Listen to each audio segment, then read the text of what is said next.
नमस्कार, आपण देखुछंती Odisha world today. Khordha तहसीलदारଙ୍କ विरोधରେ गुरुतर दुर्नीति अभियोग। लक्ष लक्ष टंका आदाय नहीं विवाद तीव्र। खोर्धारू आसुची एक बड़ खबर। जमी जुमा किसमकू घर बाड़ी रे परिवर्तन कराइबा नामरे तहसीलदारଙ୍କ विरोधରେ लक्ष लक्ष टंका आदाय हेउथिबा गुरुतर अभियोग आसीछि। अभियोग अनुसार आरआई मानक माध्यमरे एही टंका आदाय करा जाउछि। ଏହା ସହିତ ସନ୍ଧ୍ୟା ସମୟରେ ତହସିଲଦାରଙ୍କ ନିଜସ୍ୱ କକ୍ଷରେ ସିସିଟିଭି ବନ୍ଦ କରି ଟଙ୍କା କାରବାର ହେଉଥିବା ମଧ୍ୟ ଅଭିଯୋଗ ହେଉଛି। ହେଲେ ଏହି ସମସ୍ତ ଅଭିଯୋଗକୁ ତହସିଲଦାର ସମ୍ପୂର୍ଣ୍ଣ ଭାବେ ଖଣ୍ଡନ କରିଛନ୍ତି। ଗଣମାଧ୍ୟମ ସମ୍ମୁଖରେ ସେ କହିଛନ୍ତି ଯେ ଏସବୁ ଅଭିଯୋଗ ମିଥ୍ୟା ଓ ଭିତ୍ତିହୀନ।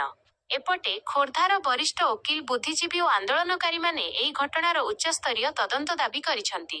ତହସିଲଦାରଙ୍କ ହ୍ୱାଟ୍ସଆପ୍ ମେସେଜ ଓ କଲ୍ ରେକର୍ଡ ଯାଞ୍ଚ କରାଯିବାକୁ ସେମାନେ ଜୋର ଦେଇଛନ୍ତି। ଏହା ସହିତ ଆଉ ଏକ ଚମତ୍କାରକ ତଥ୍ୟ ସାମ୍ନାକୁ ଆସିଛି। ମୁଖ୍ୟମନ୍ତ୍ରୀଙ୍କ ଜନ ଅଭିଯୋଗ ଶୁଣାଣିକୁ ଆସୁଥିବା ଲୋକଙ୍କ ଅଭିଯୋଗ ସମାଧାନ ନକରି ପୁରୁଣା ମିଥ୍ୟା ଡକ୍ୟୁମେଣ୍ଟ ଦେଇ ସମାଧାନ ହୋଇଯାଇଛି ବୋଲି ଜିଲ୍ଲାପାଳ କାର୍ଯ୍ୟାଳୟକୁ ପଠାଯାଉଥିବା ଅଭିଯୋଗ ମଧ୍ୟ ଉଠିଛି।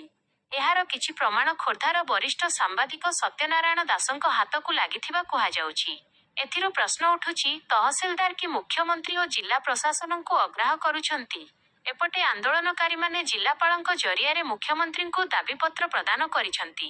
ସେମାନଙ୍କ ଚେତାବନୀ, ଯଦି ଶୀଘ୍ର ଉଚ୍ଚସ୍ତରୀୟ ତଦନ୍ତ ହେଉନାହିଁ ତେବେ ଆନ୍ଦୋଳନକୁ ଆହୁରି ତୀବ୍ର କରାଯିବ। ଏହି ଘଟଣାରେ ଆଗକୁ କ'ଣ ପଦକ୍ଷେପ ନିଆଯିବ, ପ୍ରଶାସନ କେବେ ଜାଗିବ, ସେଥିରେ ସମସ୍ତଙ୍କ ଦୃଷ୍ଟି ରହିଛି।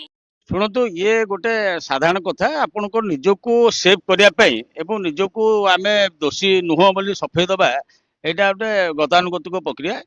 ଆକ୍ଚୁଆଲ ଫ୍ୟାକ୍ଟ ହେଉଛି ଏଠି ଯେତେ ଖୋର୍ଦ୍ଧା ଅଞ୍ଚଳ ଯେତେ ଆପଣଙ୍କର ପଡ଼ିଆ ଥିଲା, ଯେତେ ଗଛ ଲାଗିଥିଲା, ସବୁଜିମା ଥିଲା, ଲୋକ ଅକ୍ସିଜେନ ପାଉଥିଲେ, ସେ ଗଛ ଗୁଡ଼ା କଟିଂ ହେଇକି ସେଗୁଡ଼ା ସବୁ ହଜାର ହଜାର ଏକର ଆଜ୍ଞା ଖୋଳା ହେଇକି ଗାତ ହେଇକି ସେଠି ଖଣି ଖଦାନ ସବୁ ହେଇଗଲା।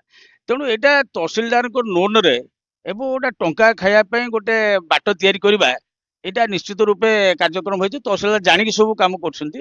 ତେଣୁ ଇଏ ଯୋଉ ସଫେଇ ଦେଉଛନ୍ତି ଯେ ଆମେ ଟଙ୍କା ଖାଉନୁ, ଯଦି ଅଭିଯୋଗ ଆସେ ଆମେ କାର୍ଯ୍ୟାନୁଷ୍ଠାନ ନେବୁ, ଇଏ ଗୋଟେ ସାଧାରଣ କଥା ପ୍ରକ୍ରିୟା, ନିଜକୁ ବଞ୍ଚାଇବା ପାଇଁ କହୁଛନ୍ତି। ଯଦି ଆପଣ ଯୋଉ ଦିନଠାରୁ ଜଏନିଂ କଲେଣି ଖୋର୍ଦ୍ଧାରେ, ସେଇଦିନ ଠାରୁ ଆଜି ପର୍ଯ୍ୟନ୍ତ ଆପଣଙ୍କର ହ୍ୱାଟ୍ସଆପ୍ର ଯୋଉ ଚାଟିଂଟାକୁ ସିବିଆଇ ତଦନ୍ତଭୁକ୍ତ କରାଯାଉ, ଭିଜିଲାନ୍ସ ତଦନ୍ତଭୁକ୍ତ କରାଯାଉ।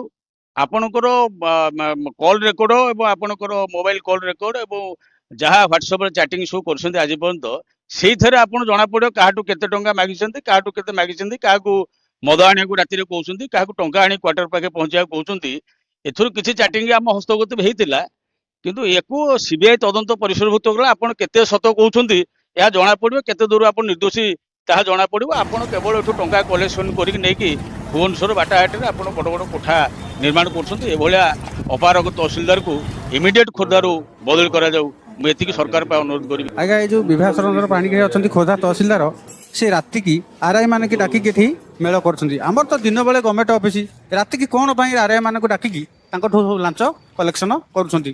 ବିଭିନ୍ନ ପ୍ରକାର ଆମର ଯେଉଁ ଗଭର୍ଣ୍ଣମେଣ୍ଟର ଖଣି ଖାଦମ ସବୁ ବେପାର କରୁଛନ୍ତି, ସେ ସମସ୍ତେ ଗୋଟେ ରାତିରେ ଗୋଟେ ରୁଣ୍ଡ ହୋଇ ତାଙ୍କୁ ଲାଞ୍ଚ ଦେଇକି ଏ ସଂସ୍ଥାକୁ ବଢ଼େଇ ଚାଲିଛନ୍ତି। କିନ୍ତୁ ଏଇ ଗରିବ ମାନେ ଆମେ ବହୁତ ହଇରାଣ ହେଉଛୁ, କିନ୍ତୁ ଆମ ଦୁଃଖ ସିଏ ବୁଝୁନାହାନ୍ତି।